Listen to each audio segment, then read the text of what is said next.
तो जो मेरे पास है आयोनाइजेशन एनर्जी तक हो गया था पूरा, ठीक है। तो आयोनाइजेशन एनर्जी ले लो, चाहे स्टैंडर्ड रिडक्शन पोटेंशियल ले लो, ये सब क्या है मेरे पास डाटा बेस्ड चीज़ें हैं, तो उनको ध्यान रखनी ही पड़ेगी, ठीक है। तो आज हम स्टार्ट करने वाले हैं क्या, ऑक्सीडेशन स्टेट, ठीक है। ऑक्सीडेशन स्टेट को स्टार्ट करते हैं। One of the notable features of the transition element is the great variety of oxidation state. एक ऐसा फीचर जो नोटिस किया जा सकता है ट्रांजिशन एलिमेंट्स का, वो ये है कि वो बहुत रेंज के क्या दिखाते हैं, ऑक्सीडेशन स्टेट दिखाते हैं। It may show in its compound. Table 8.3 में वही चीज़ दी हुई है। List the common oxidation state of the first row transition element. वो बोल रहा है कि जो मेरे पास first row of transition element है दैट इज 3D सीरीज, उनकी जो कॉमन ऑक्सीडेशन स्टेट है वो दी हुई है, ठीक है। जो इनकी कॉमन ऑक्सीडेशन स्टेट है उसको उसने क्या किया है, हाईलाइट करके रखा है। देखो +4 इसकी कॉमन है, इसकी +5 है, इसकी +3 और +6 है, +2 से +7 है, +3 +2 है, 2 3 है, 2 है और 2 है, ठीक है। तो ये सब क्या है, उनकी ऑक्सीडेशन स्टेट है जो उसने बताई हुई है। ये सारी वेरिएबिलिटी ऑक्सीडेशन स्टेट ये शो करते हैं। हमने वहाँ क्या पढ़ा था कि Sc से Mn तक में ऑक्सीडेशन स्टेट बढ़ती है और Mn से लेके जिंक तक में फिर ऑक्सीडेशन स्टेट घटती जाती है। यहाँ से यहाँ बढ़ रही है और फिर यहाँ से यहाँ क्या होती है, डिक्रीज होती है, ठीक है। The element which gives the highest number of oxidation state occur in or near the middle of the series. Middle of the series higher oxidation state वाला metal कौन सा है? यहाँ पे मेरे पास metal कौन सा है? Mn है, ठीक है, higher oxidation state का। Manganese for example exhibit all the oxidation state from 2 to 7, ठीक है। The lesser number of oxidation state at the extreme and stem from either too few electrons to lose to share SCTI or too many d electrons, hence fewer orbitals available in which to share electrons with others for higher valence Cu2Zn। ये पूरी कहानी का मतलब ये था कि जो मेरे पास हायर ऑक्सीडेशन स्टेट है वो स्टार्टिंग में शो कर रहा था Sc से Mn तक में, और जो लोअर मतलब ऑक्सीडेशन स्टेट की जो रेंज है वो कम होने लगती है उसके आगे जब बढ़ते हैं, that is Mn to zinc में, ठीक है। Thus, early in the series, scandium is virtually unknown and titanium 4th is more stable। ये 4 का मतलब समझती हो, ये 4 क्यों लिखा है? ये 4 जो लिखा है इसका मतलब क्या है कि यहाँ पे टाइटेनियम +4 की बात कर रहा है, ठीक है। स्कैंडियम +2 की बात कर रहा है, ठीक है। ये रोमन नंबर में जो लिखा है इसका मतलब ये होता है, ठीक। तो क्या बोल रहा है, इसकी वजह से हम बोल सकते हैं जो स्कैंडियम 2 है वो वर्चुअली अननोन होता है और जो टाइटेनियम 4 है वो ज़्यादा स्टेबल है टाइटेनियम 2 से और 3 से। पीडीएफ में देखो वहाँ पे लिखा हुआ था कि टाइटेनियम जो +4 है वो ज़्यादा स्टेबल है टाइटेनियम +3 से और +2 से। अब समझ में आया कि वहाँ पे जो शॉर्ट में लिखा हुआ है वो यहाँ पे पैराग्राफ में कैसे लिखा हुआ है, ठीक है। तो इसलिए हम बोल रहे हैं कि ये पढ़ने के बाद वो ज़रूर एक बार गो थ्रू करना, ठीक है। तो यहाँ पे यही लाइन लिखी हुई कि टाइटेनियम +4 जो है वो ज़्यादा स्टेबल है टाइटेनियम 3 और 2 से। At the other and the only oxidation state of zinc is +2। जो जिंक है वो सिर्फ एक ही ऑक्सीडेशन स्टेट दिखाता है, दैट इज +2, और जो स्कैंडियम होता है वो सिर्फ एक ही ऑक्सीडेशन दिखाता है, दैट इज +3, ठीक है। No d electrons are involved. The maximum oxidation state of reasonable stability correspond in value to the sum of the s and d electrons up to manganese, ठीक है। ये मेरे पास क्या है, ऑक्सीडेशन स्टेट दिया है, that is Ti4O2 V5O2 positive, Cr6O42 negative, Mn7O4 negative, followed by a rather abrupt decrease in stability of higher oxidation state so that the typical species to follow FeNA। ये सब यहाँ पे बस कहानी लिखी हुई है, इसका कोई मतलब नहीं है, ठीक है। वही ऑक्सीडेशन स्टेट जो यहाँ पे दी हुई है ना, उसी को यहाँ पे कहानी करके लिखा हुआ है कि जो Ti है उसका 4 यहाँ पे दिखाता है, V का +5 इसके साथ दिखाता है, Cr का 6 उसके साथ दिखाता है, ये सब, ठीक है। यहाँ पे क्या लिखा हुआ है, इसमें जो लिखा हुआ है वो पढ़ लो। Oxidation state charge appear on atoms and molecule, मतलब ऑक्सीडेशन स्टेट वो चार्ज होता है जो मेरे पास एटम और मॉलिक्यूल पे दिखने लगता है। जो Mn है उसके पास मेरे पास हाईएस्ट ऑक्सीडेशन स्टेट है, जो मेरे पास Sc और जिंक है इनके पास फिक्स्ड ऑक्सीडेशन स्टेट है। Zn की क्या है, +2 है, और Sc की क्या है, +3 है। जो ऑक्सीडेशन नंबर होता है वो डिफर करता है 1 से, दैट इज यूनिटी से। किस में डिफर करता है 1 से, in the D block element. क्यों? क्योंकि यहाँ पे मेरे पास इनर्ट पेयर इफेक्ट नहीं लगता। जो हमने समझाया था ना, इनर्ट पेयर इफेक्ट क्या होता है? इनर्ट पेयर इफेक्ट वो इफेक्ट होता है जो पी ब्लॉक में लगता है और इसकी वजह से जो स्टेबिलिटी होती है वो लोअर ऑक्सीडेशन स्टेट की इंक्रीज हो जाती है और हायर वालों की डिक्रीज हो जाती है। अब यहाँ पर हम जो पढ़ रहे हैं वो डी ब्लॉक पढ़ रहे हैं, तो डी ब्लॉक में क्या होगा? वो इनर्ट पेयर इफेक्ट लगेगा नहीं, तो वहाँ पे जो 2 से डिफर कर रहा था, 13th ग्रुप का हायर ऑक्सीडेशन स्टेट क्या था? +3 था। लोअर क्या था? +2 था। लोअर क्या था? +1 था। लोअर कैसे हमने निकाला था? 3 में से हायर ऑक्सीडेशन स्टेट में से 2 माइनस करके, तो +3 हायर हो गया, +1 लोअर हो गया। 14th में +4 हो गया, +2 हो गया। सब में डिफरेंस कितने का है? 2 का है। तो पी ब्लॉक में जो मेरे पास ऑक्सीडेशन स्टेट है वो डिफर करती है 2 से, और जो डी ब्लॉक है उसमें जो डिफर करती है वो 1 से करती है। ठीक है, यही कहानी यहाँ पे ली हुई है। In p block heavier element prefer low oxidation number due to inert pair effect, that is this. तो हमने देखा था वहाँ पे कि जो पी ब्लॉक होता है उसमें इनर्ट पेयर इफेक्ट की वजह से जो सबसे नीचे वाले एलिमेंट होते हैं, दैट इज नीचे वाले एलिमेंट से क्या मतलब है? नीचे वाले एलिमेंट से ही मतलब है बैंगन आलू गाजर इन थैला। ठीक है, ये मेरे पास पूरी स्टेट है।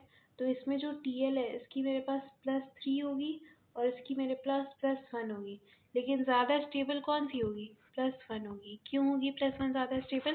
क्योंकि यहाँ पे इनर्ट पेयर इफेक्ट लग रहा है और उसके हिसाब से जो लोअर ऑक्सीडेशन स्टेट होती है वो ज़्यादा स्टेबल होती है। ठीक है, अब यहाँ पे हैवियर एलिमेंट क्यों बोला है? हैवियर इसलिए बोला है क्योंकि हमें पता है जैसे जैसे हम टॉप टू बॉटम आते हैं वैसे वैसे जो मास होता है वो इंक्रीज होता जाता है। ठीक है, तो मेरा ये मतलब रहता है कि हम एक एक वर्ड एक्सप्लेन कर दें। ठीक है, हैवियर और टॉप टू बॉटम में कैसे इनर्ट पेयर इफेक्ट है, तो उसके बाद भी अगर कोई वर्ड है जो समझ में ना आ रहा हो, वो पहले तो ध्यान से सुना करो कि हो सकता है उसमें मैंने बता दिया हो, लिखा ना हो, तो पहले तो वो देखो। अगर फिर भी ना समझ में आए तो पूछ लो। ठीक है, लेकिन इनऑर्गेनिक के वर्ड्स ऐसे छोड़ना नहीं। कोई भी इफेक्ट है, चाहे कोई भी चीज़ है, top to bottom, heavier, lighter, ये सब वर्ड छोड़ना नहीं, क्योंकि उसमें स्टेटमेंट में ना यही सारे वर्ड का सारा खेल रहता है। थोड़ा सा वर्ड चेंज करेगा, थोड़ा सा स्टेटमेंट चेंज करेगा और वो उसका एक्सप्लेनेशन बदल जाएगा, वो स्टेटमेंट गलत हो जाएगा, ये सब हो जाता है। ठीक है, तो अगर कुछ ना समझ में आए तो पूछना। ठीक है, तो ये चीज़ यहाँ पे लिखी हुई थी। हम लोग कहाँ तक पढ़ लिए थे? यहाँ तक पढ़ लिए थे। अब स्टार्ट करते हैं ये वाली चीज़। The variability of oxidation state is a characteristic of transition element. Transition element की जो कैरेक्टरिस्टिक है वो क्या है? ये यही कैरेक्टरिस्टिक है कि ये इतना वेरिएबल ऑक्सीडेशन स्टेट दिखाते हैं। ठीक है, arises out of the incompletely filling d orbital. और ये क्यों दिखा पाते हैं? क्योंकि इनके पास इनकम्प्लीट फिल्ड डी ऑर्बिटल होते हैं in such a way that their oxidation state differs from each other by unity। unity से differ करते हैं क्योंकि ये d block element है और यहाँ पे inert pair effect नहीं लग रहा है। V की +2 है, V की +3 है, V की +4 है, V की +5 है। This is in contrast with the variability of oxidation state of non-transition element where oxidation state normally differ by a unity of 2। अब यहाँ पे ये वाला स्टेटमेंट बहुत अच्छे से क्लियर हुआ होगा। यहाँ पे ये जो बात कर रहा है वो किसकी बात कर रहा है? पी ब्लॉक एलिमेंट की बात कर रहा है, और वहाँ पे मेरे पास डिफर हो रहा है 2 से। ये वाली चीज़ हमने वहाँ पे पढ़ ली थी, क्योंकि वहाँ पे हमने ये समझा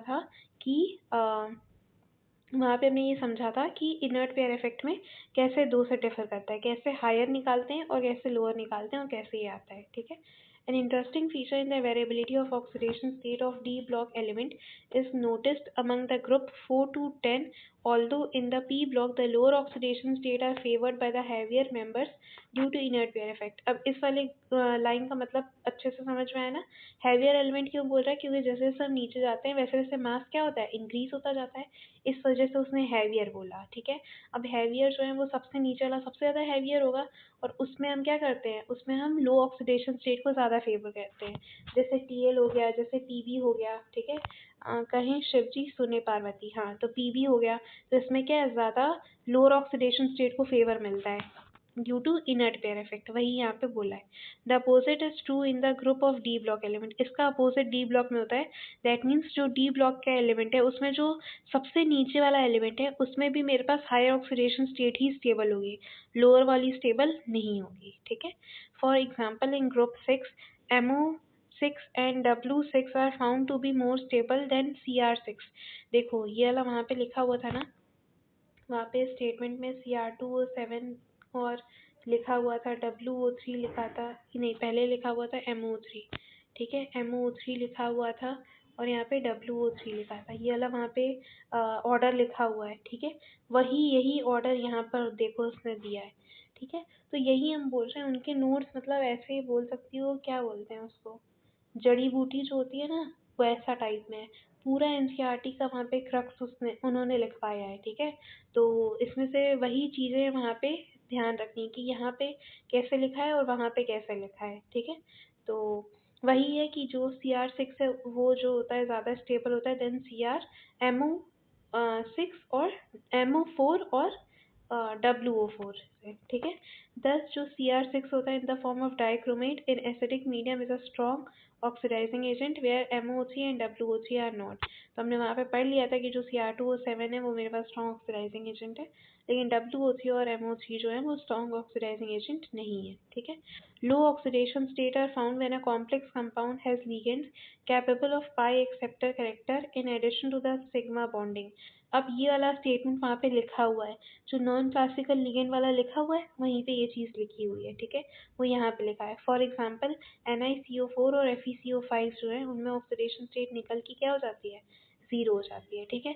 ये वाला स्टेटमेंट भी उन्होंने वहाँ पर लिखवाया हुआ है। अब समझ में आया कि कहाँ पे वो जो वहाँ पे लाइन लिखी हुई थी वो एनसीईआरटी में कैसे यहाँ पे लिखी हुई है। यही जो है वो कनेक्शन फील करना है, ठीक है।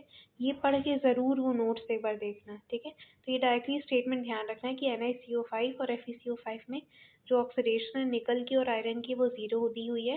जो लो ऑक्सीडेशन स्टेट होती है वो कॉम्प्लेक्स कंपाउंड जिनके पास लिगेंड होता है, जो कैपेबल होते हैं पाई एक्सेप्टर के, वो शो करते हैं, ठीक है।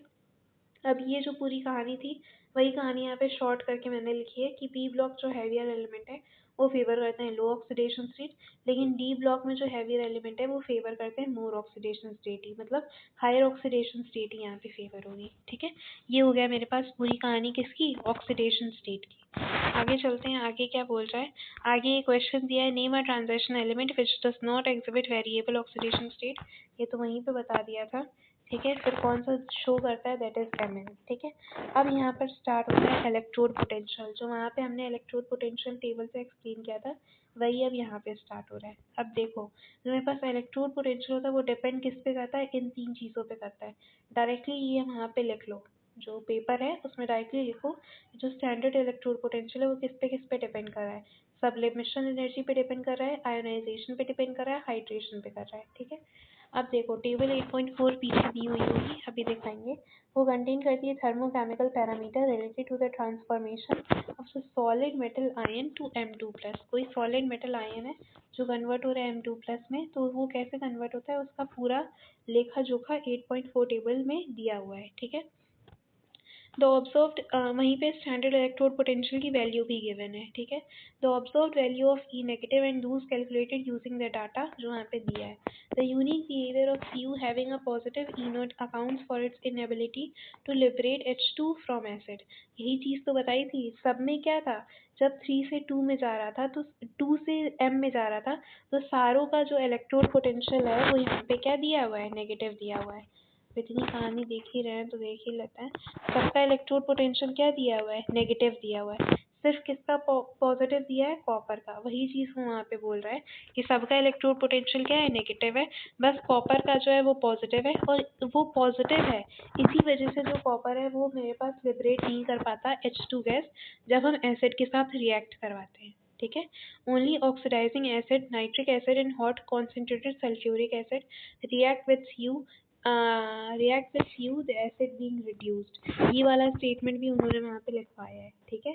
तो सब कुछ वहाँ पे लिखा हुआ है, ठीक है, जो एनसीईआरटी में दिया है, ठीक। The high energy to transform Cu solid to Cu2+ aqueous is not balanced by its hydration enthalpy। ये रीज़न वहाँ पे है कि क्यों बस यही दोनों एसिड यूज़ करके हम उसका रिड्यूसिंग वो एसिड ही, यही दो एसिड क्यों उसको रिड्यूस कर रहे हैं, तो उसका रीज़न यही है क्योंकि वो जो एनर्जी चाहिए वो एनर्जी मेरे पास इक्वलेंट नहीं है हाइड्रेशन एनर्जी की, मतलब जो ट्रांसफ्यूजन एनर्जी है वो इक्वलेंट नहीं है हाइड्रेशन एनर्जी को इक्वेट नहीं कर पा रही है, इस वजह से सिर्फ वही दो एसिड कर पा रहे हैं, ठीक है। The general trend towards less negative E naught value across the series is related to the general increase in the sum of the first and the second ionisation enthalpy. जो मेरे पास जनरल ट्रेंड होता है वो जो सम होता है वो ionization energy 1 और 2 का सम के इक्वल होता है। ये वाला वहाँ पे भी उन्होंने लिखवाया, वही चीज़ यहाँ पे भी लिखी हुई है, ठीक है। It is interesting to note that the value of E naught for Mn, Ni and Zn are more negative than the expected from the trend. इसका क्या है रीज़न, कई बार पूछता है कि क्यों जो मेरे पास Mn है, Zn है और जो Ni है, उन तीनों की जो वैल्यू होती है वो ज़्यादा नेगेटिव होती है than the expected from the trend. अब इसका रीज़न हमें तुम बताना है कि क्यों ऐसा होता है, ठीक है। जो Mn है, Ni है और Zn की जो वैल्यू है वो ज़्यादा नेगेटिव क्यों है देन द एक्सपेक्टेड ट्रेंड, ठीक है। इसका रीज़न हमें बताना है। तो ये इतनी चीज़ थी, इसमें यही चीज़ है जो यहाँ पे दी हुई है, जो यहाँ पे पूरी कहानी दी हुई है, हम यहाँ पे लिखे हुए हैं कि E0 वैल्यू नेगेटिव होते हैं, लिबरेट करता है H2 gas from acid, these are active metals. Copper के अलावा बाकी तो लिबरेट करते हैं ना H2 गैस एसिड से, क्यों कर पाते हैं, क्योंकि उनकी E0 वैल्यू क्या होती है, नेगेटिव होती है। यहाँ पे वही सब्लिमेशन एनर्जी और हाइड्रोजन एनर्जी और आयनाइजेशन एनर्जी को अगर जोड़ देंगे तो E0 वैल्यू आती है जो डिपेंड करती है और डिसाइड करती है स्टेबिलिटी ऑफ कंपाउंड को। यही तीन से तो यहाँ पे जो डाटा लिखा हुआ है जनरलाइज करके, वो यही तीन एनर्जी को लेके तो लिखा हुआ है, वही चीज़ मैंने ऊपर वहाँ पे शॉर्ट में लिखी है, ठीक है। यहाँ पे Cu के पास ही सिर्फ पॉजिटिव E0 वैल्यू रहती है, वो लिखा है, ठीक। अब हम आ जाते हैं यहाँ पे Cr2 प्लस क्यों रिड्यूसिंग होता है, क्यों ऑक्सीडाइजिंग होता है, वो ज़्यादा समझ में आएगा। देखो इसका भी मैंने शायद यहाँ पे सॉल्यूशन दिया है ना, Cr2 प्लस और 3 प्लस का दिया है, यहीं पे समझा देती है। चलो ये T2G जो वाला है वो वहाँ पे समझ में आ जाएगा, कहाँ पे, ऑक्सीडेशन स्टेट में और अच्छे से। बाकी जो इसमें है बाकी तो कुछ है नहीं, ये वाला वहाँ पे ही समझ में आएगा, जैसे T2G में कैसे भरते हैं, ठीक है। और EG में कैसे भरते हैं, जो इलेक्ट्रॉन फिल करते हैं ना, वो ऑक्सीडेशन स्टेट में दिया हुआ था, वहाँ पे ये वाला चीज़ समझोगी तो समझ में आएगा। अभी वो d ऑर्बिटल में जो दो ऑर्बिट्स में टूटता है, स्प्लिटिंग होती है और EG और T2G बनता है, ऑक्टाहेड्रल में अलग बनता है, टेट्राहेड्रल में अलग बनता है। ये रिकॉल हो रहा है ना कि ये सब है, ठीक है। तो ये सब चीज़ें वहाँ पे और अच्छे से समझ में आएंगी। ये पोर्शन यहाँ पे छोड़ दो क्योंकि ये पूरा पोर्शन वहाँ पे है, तो यहाँ पे पढ़ा के फिर वहाँ पे पढ़ाना कोई मतलब नहीं है। वहीं पे पढ़ाएंगे, वहाँ पे ये वाली चीज़ भी हो जाएगी, ठीक है। और फिर भी अगर वहाँ से पढ़ा के यहाँ पे समझ में ना आए तो फिर पूछ लेना कि हाँ ये समझ में नहीं आई। बाकी करना कुछ नहीं, वही ऑक्सीडाइजिंग और रिड्यूसिंग करना है, वो तो समझ में आ गया ना। ऑक्सीडाइजिंग एजेंट वो होता है जो खुद रिड्यूस होता है, दूसरों को ऑक्सीडाइज करता है, और रिड्यूसिंग एजेंट वो होता है जो खुद रिड्यूस होता है लेकिन जो दूसरों को रिड्यूस करता है और खुद क्या होता है, ऑक्सीडाइज होता है। अब यहाँ पे क्या बोल रहे हैं, कॉपर की पॉजिटिव होती है, what is the possible reason.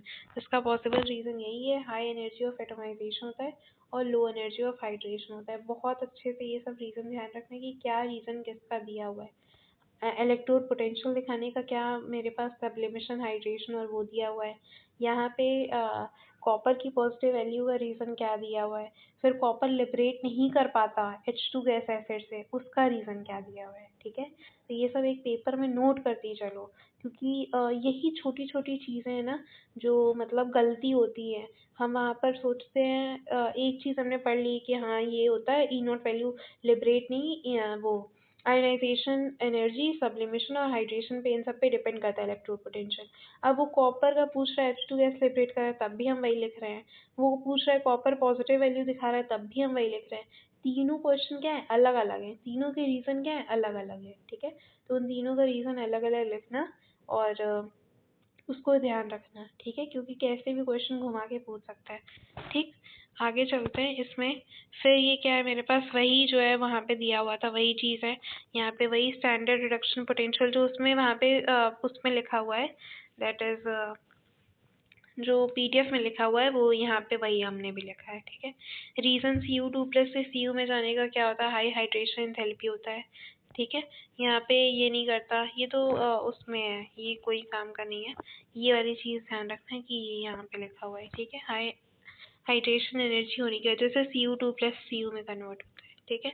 फिर ये वाली कहानी वही वहाँ पे जो लिखी थी वही लिखी हुई है कि E0 नेगेटिव होता है, it will not get reduce easily, तो वो ऑक्सीडाइज होगा तो वो स्ट्रॉन्ग रिड्यूसिंग एजेंट होगा। फिर यहाँ पे स्टेबिलिटी का ऑर्डर इसी में से कंक्लूड करके लिख दिया है, ठीक है।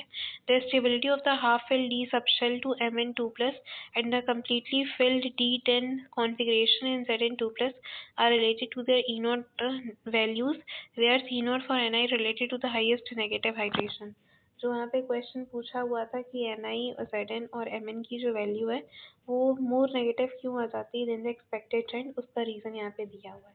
तो वहाँ पे रीज़न ये समझो कि जो NI है उसका जो वैल्यू नेगेटिव है वो रिलेटेड है हाइड्रेशन से, और जो MN है उसका रिलेटेड है D10 से, और जो ZN है उसका रिलेटेड है E0 वैल्यू से। ठीक है, तो तीनों के रीज़न अलग हैं, इन तीनों के रीज़न अलग करके ही लिखना। ठीक है, अब आते हैं वही इलेक्ट्रोड पोटेंशियल का ट्रेंड जो हमने वहाँ पे पढ़ा था। वहाँ पे हमने जो पढ़ा है वो क्या पढ़ा है, M2+ से M का, यहाँ पे हम पढ़ेंगे M3+ से M का।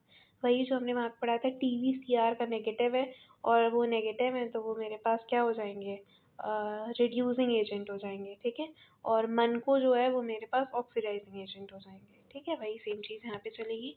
And examination of the E0 M3+ से 2+ values show the varying trend. The low value for Sp reflects the stability of Sp+3, which has a noble gas configuration. The highest value for Zn is due to the removal of an electron from the stable D10 configuration of Zn2+. The comparatively high value for Mn shows that the Mn2+ D5 is particularly stable, whereas comparatively low value for Fe show the extra stability of Fe+3. The comparatively low value for V is related to the stability of V2 plus half L T2G. अब देखो वहाँ पे जो मेरे पास दिया हुआ था ना TVCR करके, उसके बगल में रीज़न लिखा हुआ था। MN में क्या रीज़न है, V में क्या रीज़न है, CR में क्या रीज़न है, वो रीज़न चलो हम एक बार और उसमें से एक्सप्लेन कर देंगे। वही रीज़न यहाँ पे दिया हुआ है। वो क्या बोल रहा है कि जो Sp है उसकी जो मेरे पास वैल्यू है वो नेगेटिव इस वजह से आ रही है बिकॉज वहाँ पे नोबल गैस कॉन्फ़िगरेशन है। Zn की इस वजह से आ रही क्योंकि वहाँ पे D10 कॉन्फ़िगरेशन थी। Mn की इस वजह से आ रही क्योंकि वहाँ पे D5 कॉन्फ़िगरेशन थी। V की क्यों आ रही है बिकॉज वहाँ पे हाफ एल T2G लेवल था। ठीक है, तो सबके रीज़न अलग अलग हैं और सबके PDF में देखो उसके सबसे उसमें लिखा हुआ है। ये अभी वीडियो कट करो और उनका PDF खोलो, और उनका PDF खोलोगी तो उसमें देखो जहाँ पे वो बताए हैं कि कौन सा किसके लिए नेगेटिव है किसके लिए पॉजिटिव है, उसके बगल में वो रीज़न लिखे हुए हैं। वो रीज़न पढ़ो, वो रीज़न यही वाले हैं जो यहाँ पर लिखे हैं पैराग्राफ में कि MN में हाफ फिल्ड की वजह से है, Sc में जो मेरे पास है नोबल गैस कॉन्फ़िगरेशन की वजह से है, V में T2G लेवल की वजह से है, और Zn में D10 की वजह से है। ठीक है, एक बार देखो उसमें लिखा हुआ है। अभी हम जब उसको पढ़ाएंगे, मतलब अभी आगे का जब F ब्लॉक स्टार्ट करेंगे तो हम वो वाली चीज़ दोबारा भी एक्सप्लेन कर देंगे। ठीक है, अभी कट करके वहाँ जा नहीं सकते वरना अभी खोल के दिखा देते हैं, तो वो वाला भी हम बता देते हैं। ठीक है, लेकिन ये जो पैराग्राफ में लिखा है वो उनके PDF में वहाँ पे लिखा हुआ है, तुम देखी होगी तो अभी तुम्हें मिल गया होगा। वहीं पे लिखा है इलेक्ट्रोड पोटेंशियल वाले में ही देखो, वहीं पे लिखा हुआ है जहाँ पे नेगेटिव पॉजिटिव ये सब बताया है। ठीक है, आगे चलते हैं। Trend in stability of higher oxidation state. Higher oxidation state की स्टेबिलिटी में क्या ट्रेंड है। अब 8.5 टेबल में ये हैलाइड वाला दिया हुआ है, stable halide of the 3D series of transition metal. Highest oxidation state achieve होती है TiX4 के through, that is tetra halide, VF5 के थ्रू और CrF6 के थ्रू। अब क्वेश्चन पूछेगा कि हाईएस्ट ऑक्सीडेशन नंबर कौन अचीव करता है, तो ये ध्यान रखना है TiX4, VF5, CrF6। हम जो क्वेश्चन बोलते हैं ना वो लिख लिया करो कि ये क्वेश्चन यहाँ से पूछा जाएगा। ठीक है, the +7 state for Mn is not represented in simple halide but MnO3F is known. जो हमने वहाँ पे देखा था ना, Mn2F एग्जिस्ट करता है, Mn3F एग्जिस्ट करता है, Mn4F एग्जिस्ट करता है, Mn5 नहीं एग्जिस्ट करता, Mn5 एग्जिस्ट नहीं करता, MnF5 एग्जिस्ट नहीं करता, MnF6F एग्जिस्ट नहीं करता, 7F एग्जिस्ट नहीं करता, लेकिन MnO3F एग्जिस्ट करता है। क्यों? क्योंकि इसके पास क्या होता है, डबल बॉन्ड फॉर्मेशन करने की टेंडेंसी होती है। वो वहाँ पे लिखा हुआ था ना, वही चीज़ यहाँ पे लिखी हुई है। ठीक है, तो वही सेम चीज़ है जो मेरे पास and beyond Mn no metal has a tri halide except FeX3 and CuF3। देखो जो मेरे पास Mn है जैसे वो 3 तक ही एग्जिस्ट करता है, वैसे ही बाकी सारे भी 3 तक ही एग्जिस्ट करते हैं।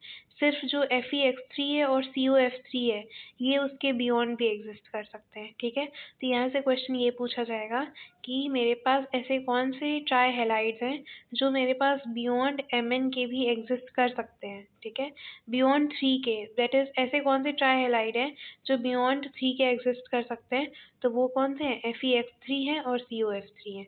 यहाँ से क्या पूछ सकता है कि हाईएस्ट ऑक्सीडेशन नंबर कौन शो करता है, TiX4, VF5 एंड CrF6। ठीक है। अब यहाँ पे जो क्वेश्चन है जो उनके नोट्स में ऐसे ही लिखे हुए हैं स्टेटमेंट के फॉर्म में और क्वेश्चन नहीं दिया हुआ है, ये सब उसमें दिया हुआ है कैम हैक में करोगी तो उसमें ये सारे क्वेश्चन फॉर्म वहाँ पे किए हुए हैं कि कैसे इस वाले लाइन से क्वेश्चन पूछा जा सकता है। ठीक है, इसलिए हम बोल रहे हैं एक बार इनऑर्गेनिक का उससे करके देखो, क्योंकि डी एंड एफ ब्लॉक ऐसा चैप्टर है जिससे सीयूईटी में क्वेश्चन अच्छे पूछे जाएंगे। ठीक है, तो हम नहीं चाहते हैं कि क्वेश्चन गलत हो। जब इतने एफर्ट डाल रही हो तो क्वेश्चन एक बार कर लो, ताकि एक बार ब्रीफ मिल जाए ना कि हाँ ये चैप्टर सब मेरे से सारे क्वेश्चन बन जाएंगे। नीट के पीवाईक्यू अगर ना बने कोई बात नहीं, लेकिन एनसीईआरटी के स्टेटमेंट ध्यान होने चाहिए। ठीक है, क्योंकि नीट की लेवल का पेपर सीयूईटी नहीं आने वाला है, लेकिन जो सीयूईटी का लेवल है वो एनसीईआरटी आने वाला है। ठीक है, तो एनसीईआरटी के स्टेटमेंट एकदम मस्ट हैं, उनको ध्यान रखना है। ठीक है, the ability of fluorine to stabilize the highest oxidation state is due to either higher lattice energy। अब देखो यही तो उन्होंने स्टेटमेंट लिखा था, उन्होंने क्या ऐसे करके यहाँ पे ऐसे ये लाइन स्टेटमेंट लिखी थी, यहाँ पे दो दिया था, हाई लैटिस एनर्जी की वजह से, हाई बॉन्ड एनर्जी की वजह से। वही स्टेटमेंट यहाँ पे दी हुई है। यहाँ पे क्या बोल रहा है, the ability of fluorine to stabilise the highest oxidation state is due to higher lattice energy. ठीक है, हायर लैटिस एनर्जी का एग्जांपल क्या दिया है, COF3, और हायर बॉन्ड एनर्जी जिसका एग्जांपल दिया है VF5 एंड CrF6। ठीक है, तो ये भी स्टेटमेंट है जो पूछी जाएगी।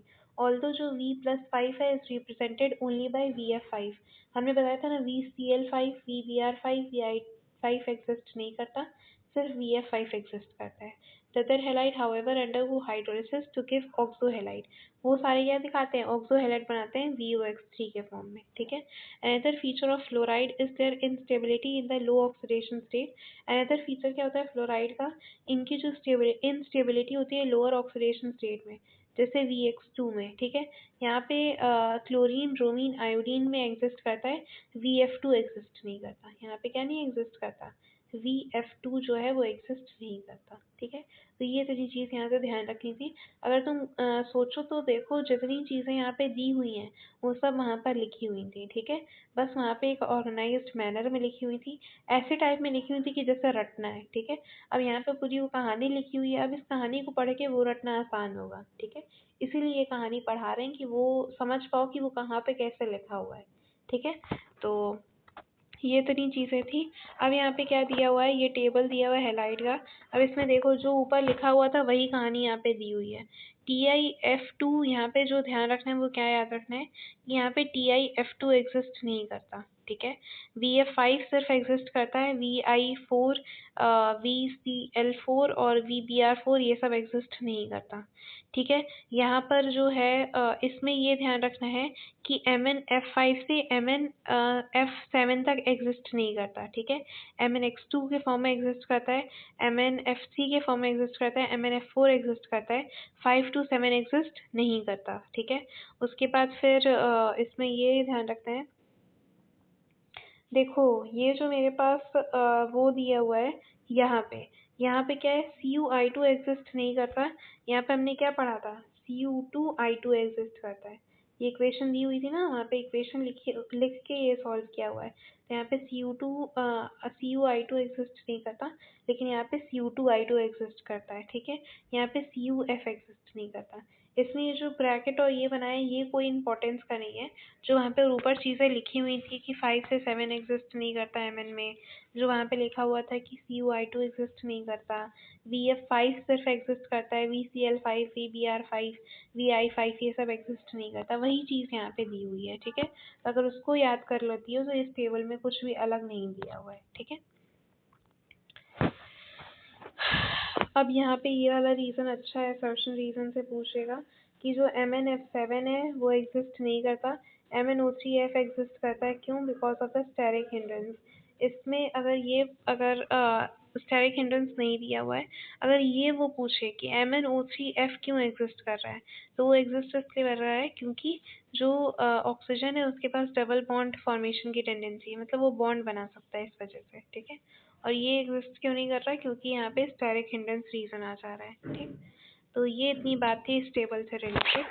अब आगे चलते हैं, आगे क्या है, and the same enthalpies to, यहाँ तक पढ़ा था ना, VX2 and the same applies to CuX, मतलब जैसे VX2 एग्जिस्ट करता है क्लोरीन ब्रोमीन आयोडीन में, वैसे CuX में भी यही अप्लाई करते हैं, ठीक है। On the other hand all, जहाँ पे Cu2 लिखा हुआ है दैट मीन्स यहाँ पे क्या चीज़ बोल रहा है, Cu ये मतलब क्या है, Cu+2 halide are known except the iodide, मतलब सारे हेलाइड एग्जिस्ट करते हैं लेकिन बस Cu(I2) क्या है, एग्जिस्ट नहीं करता, ये वो बात बोल रहा है यहाँ पर, ठीक है। In this case Cu2+ oxidise I-2 और यहाँ पे मेरे पास क्या बन जाता है, Cu2I2 बन जाता है, ठीक है। तो यहाँ पे एक तो ये पूछ सकता है कि Cu2I2 की इक्वेशन क्या है, दूसरा ये पूछ सकता है जब ये बनता है तो यहाँ पे I- से I2 बनता है कि क्या बनता है, ठीक है। तो ये ध्यान रखना है, यहाँ पे I2 बनता है, कहाँ से बनता है, I- से बनता है, ठीक है। How many copper 1 compounds, copper 1 means क्या है, कॉपर +1 की स्टेट में, are unstable in aqueous solution undergo disproportionation. हमने क्या पढ़ा था कि जो मेरे पास Cu+2 होता है वो ज़्यादा स्टेबल हो जाता है Cu+ से in case of aqueous solution. वही यहाँ पे लिखा हुआ है कि जब एक्वस सॉल्यूशन आता है तो ये ज़्यादा स्टेबल हो जाता है इस वाले से। क्यों हो जाता है, क्योंकि ये डिस्प्रपोर्शनेशन रिएक्शन दिखाता है। The stability of Cu2+ rather than Cu+ is due to the much more negative hydration of Cu2+ than Cu+। मतलब यहाँ से भी डायरेक्टली assertion reason पूछेगा, क्या यहाँ से क्या पूछेगा, 1 सेकेंड, यहाँ से ये पूछेगा कि क्यों जो मेरे पास Cu2+ है वो ज़्यादा स्टेबल है Cu+ से इन द एक्वस मीडियम। क्यों स्टेबल है, because of the more negative hydration energy of Cu2+ than Cu+, ठीक है, जो कंपनसेट कर देती है सेकेंड आयोनाइजेशन एंथैल्पी को Cu के, ठीक है। तो ये सब रीज़न बेस्ड क्वेश्चन है जिसको बार बार जब रिकॉल करोगी रिवाइज करोगी तभी ध्यान रहेगा, ठीक है। इसके लिए कुछ भी और नहीं कर सकते, बस याद ही कर सकते हैं, ठीक है।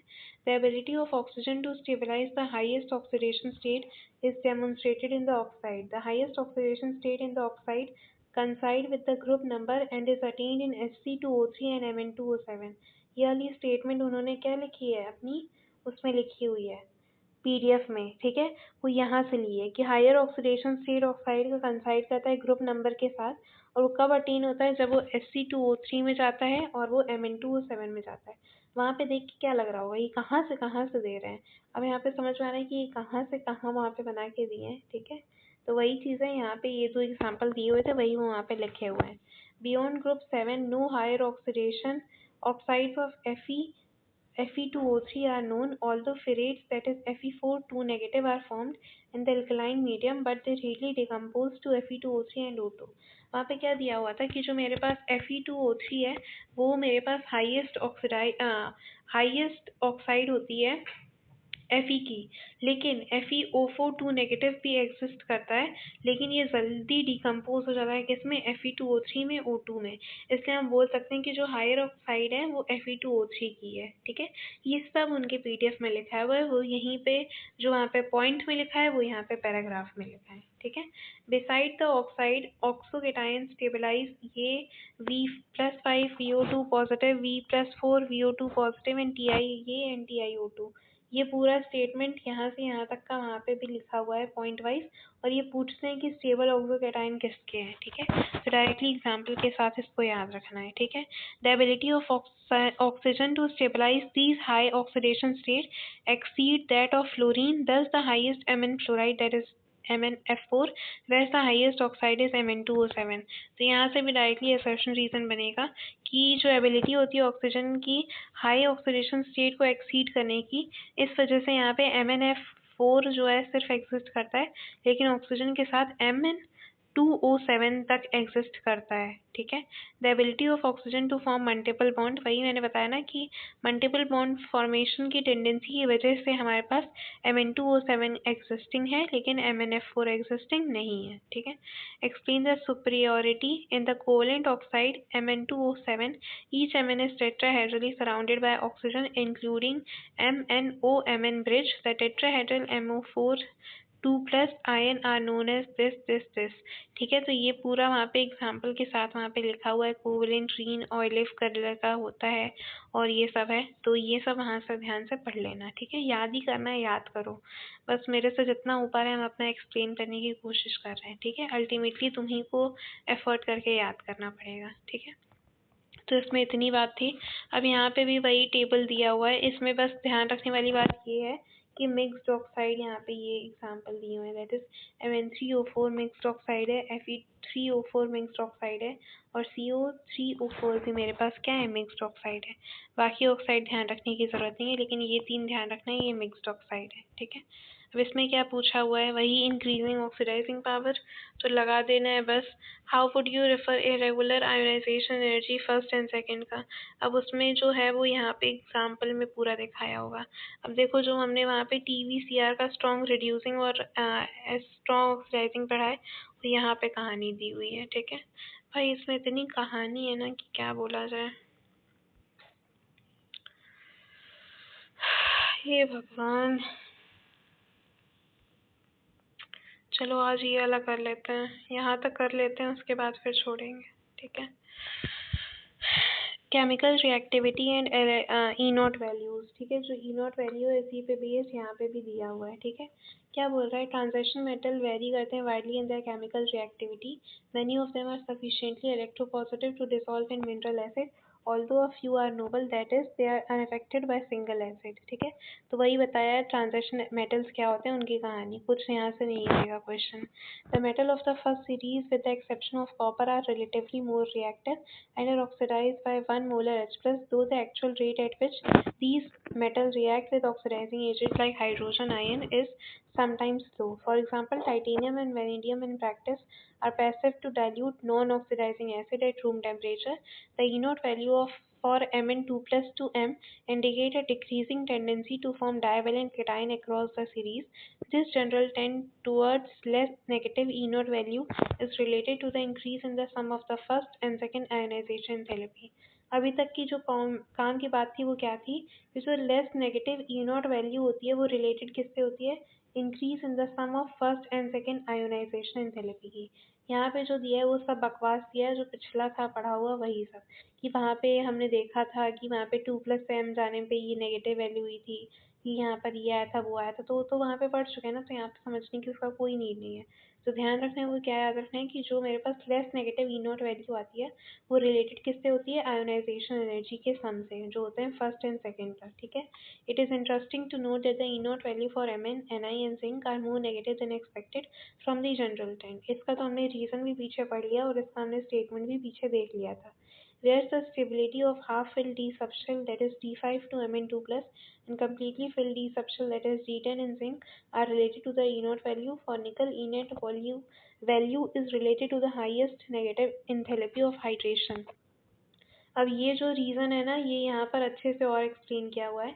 क्या बोल रहा है कि जो मेरे पास जो हमने समझा है कि ई नॉट वैल्यू जो होती है वो मोर नेगेटिव हो जाती है Mn, जिंक और निकल की देन एक्सपेक्टेड ट्रेंड। तो जो मेरे पास Mn और जिंक की है वो क्यों कम हो जाती है, because of the that is related to the E naught values, d subshell की ई नॉट वैल्यूज पे डिपेंड करता है।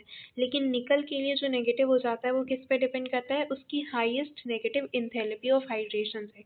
तो ये ध्यान रखना है कि निकल के लिए जो रीज़न है वो अलग है और जो Mn है और जिंक है उसके लिए रीज़न सेम है, ठीक है। ये सब प्लीज़ एक पेपर में लिखती चलो, ठीक है। जैसे जैसे बता रहे हैं वो चीज़ उसमें लिखो, ठीक है, ताकि दोबारा पढ़ने में उतनी मेहनत ना करनी पड़े और क्वेश्चन बनेंगे यही सबसे। तो अभी से कर लोगी तो तुम्हारे लिए ही बेनिफिशियल रहेगा, ठीक है। तो इसको ज़रूर लिख लेना कि जो Mn है और जिंक है उसका रीज़न सेम है, लेकिन जो निकल है उसका रीज़न अलग दिया हुआ है, ठीक है। An examination of the E naught value for the redox couple M3 to M2 positive, table 8.2 show that the M3 जो मेरे पास मन को जो है उनकी जो है वो स्ट्रॉन्गेस्ट ऑक्सीडाइजिंग एजेंट है इन एक्वा सॉल्यूशन, और जो आयन है Ti2 प्लस V2 प्लस और Cr है वो स्ट्रॉन्ग रिड्यूसिंग एजेंट है एंड लिबरेट करें hydrogen from a dilute acid. ये तो हमने वहीं पे समझ लिया था कि TVCr जो है वो नेगेटिव है, वो नेगेटिव है तो मेरे पास क्या होगा, रिड्यूसिंग एजेंट होगा, और जो मेरे पास पॉजिटिव है दैट इज मन को, वो मेरे पास क्या हो जाएगा, ऑक्सीडाइजिंग एजेंट हो जाएगा, ठीक है। यहाँ पे इक्वेशन दी है कि 2Cr2 प्लस में H प्लस डालोगे तो 2Cr3 प्लस हो जाता है और H3 गैस हो जाती है। कोई इंपॉर्टेंट इक्वेशन नहीं है लेकिन दी है तो समझ लो, ठीक है। तो यहाँ पे वही वैल्यूज दिए हैं और उसी के अकॉर्डिंग क्वेश्चन दिया है, करके देखना हो जाएगा, ठीक है।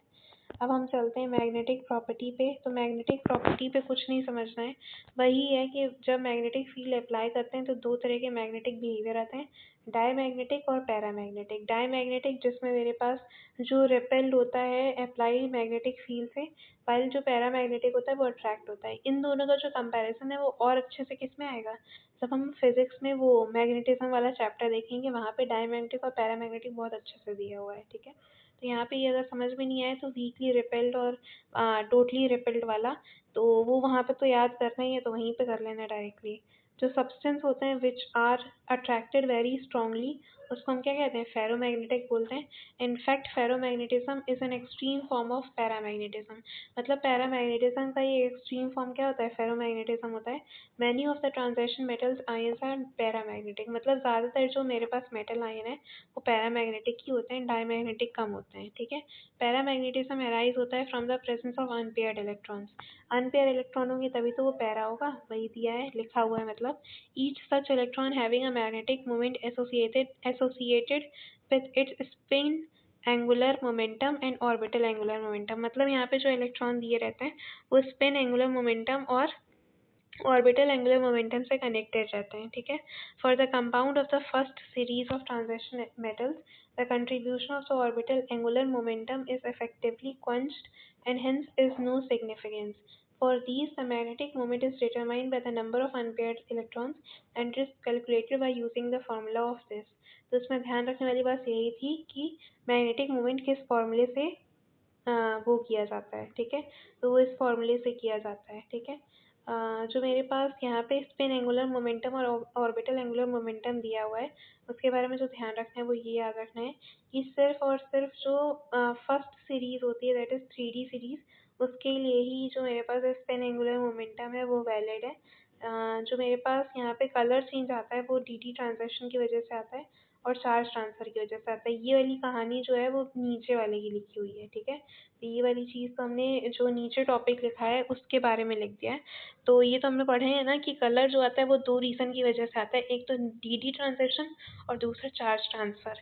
जो चार्ज ट्रांसफ़र वाला है वो मेरे पास कंपाउंड में है, दैट इज़ K2Cr2O7 और KMnO4, और जो मेरे पास डी ट्रांजेक्शन का है वो बाकी एलिमेंट में है, ठीक है। इसके आगे का समझ लो। एन जो है यहाँ पे वो क्या है, नंबर ऑफ अनपेयर्ड इलेक्ट्रॉन है, और म्यू जो है वो क्या है, मैग्नेटिक मोमेंट है जो बोहर मैग्नेट्रॉन में मेजर किया जाता है। एक सिंगल अनपेयर्ड इलेक्ट्रॉन का मैग्नेटिक मोमेंट 1.73 होता है, ठीक है। मैग्नेटिक मोमेंट इंक्रीज होता है with increasing number of unpaired electrons. तो मैग्नेटिक मोमेंट किस पे डिपेंड करता है, नंबर ऑफ अनपेयर्ड इलेक्ट्रॉन्स पे डिपेंड करता है, ठीक है।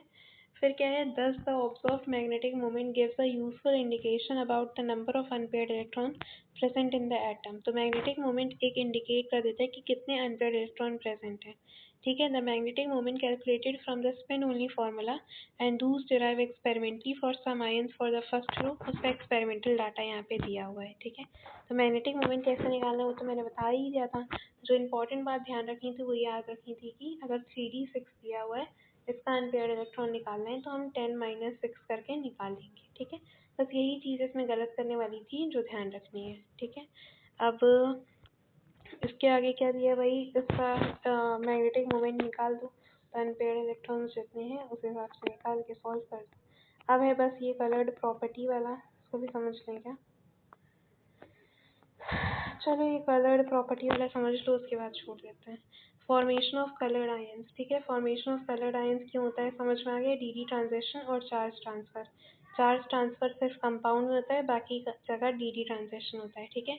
When electron from a lower energy d orbital is excited to a higher energy d orbital, the energy of excitation corresponds to the frequency of light। जब कोई भी electron lower से higher की तरफ जाता है तो जो एनर्जी ऑफ एक्साइटेशन है वो करस्पॉन्ड किससे करता है, फ्रीक्वेंसी ऑफ लाइट से करस्पॉन्ड करता है, ठीक है। This frequency generally lies in the visible region. ये फ्रीक्वेंसी किस रीजन में लाई करती है, विजिबल रीजन में। The colour observe correspond to the complementary colour of the light observe. जो कलर की ऑब्जर्वेशन होता है वो किसके कॉम्प्लीमेंट्री होता है, जिस कलर की लाइट उसने ऑब्जर्व की है उसके, ठीक है। The frequency of the light observed is determined by the nature of the ligand. ये स्टेटमेंट आ सकता है कि जो फ्रीक्वेंसी है लाइट की वो किसके थ्रू डिटरमाइन की गई है, नेचर ऑफ लिगेंड की वजह से डिटरमाइन की है, ठीक है। अब यहाँ पे नेचर दिया है, यहाँ पे साइज कर देगा, वहाँ पे कुछ भी कर सकता है, ठीक है। तो ये ध्यान रखना कि नेचर ऑफ लिगेंड की वजह से होता है, ठीक है। In aqueous solution where water molecule are the ligand, the colour of the ion observed are listed in the table. वही यहाँ पे जो टेबल दिया हुआ है उस हिसाब से ध्यान रखना है, ठीक है। जिसमें मैंने बताया था कि बस ये याद रखो कि अगर कलरलेस कब होगा, जब D0 होगा और D10 होगा, और बाकी अगर अनपेयर्ड इलेक्ट्रॉन्स हैं तो उसमें कोई ना कोई कलर आएगा। कलर याद रखना है तो कोई भी यूट्यूब पे सर्च करो, निमोनिक्स देखो और उस हिसाब से याद कर लो। वरना अगर अभी उसकी कोई नीड नहीं है, जब पेपर आए तब एक बार देख लेना, ठीक है। बाकी तो इसमें इतना ही था। अब ये फॉर्मेशन ऑफ कॉम्प्लेक्स कंपाउंड जो है वो हम लोग कल देखेंगे, और यहाँ से मतलब देखो कहाँ तक हो जाता है, जितना हो जाएगा उतना कर लेंगे, ठीक है। तो 1-2 दिन में ये हो जाएगा, एनसीईआरटी पूरी ख़त्म हो जाएगी, और वो चैप्टर भी कल तक में उसका नोट से वो उनके नोट से ख़त्म कर देंगे, और एनसीईआरटी मान के चलो 2 दिन और लगेगा, ठीक है। तो अगर कुछ डाउट हो तो पूछ लेना, और इसको पढ़ने के बाद वो पीडीएफ ज़रूर गो थ्रू करना, ठीक है। तो उससे बहुत अच्छी अंडरस्टैंडिंग हो जाएगी, और मतलब समझ जाओगी क्या सीक्वेंस से हमको पढ़ना है, क्या सीक्वेंस से हमको याद रखना है, ठीक है। ठीक है, थैंक यू।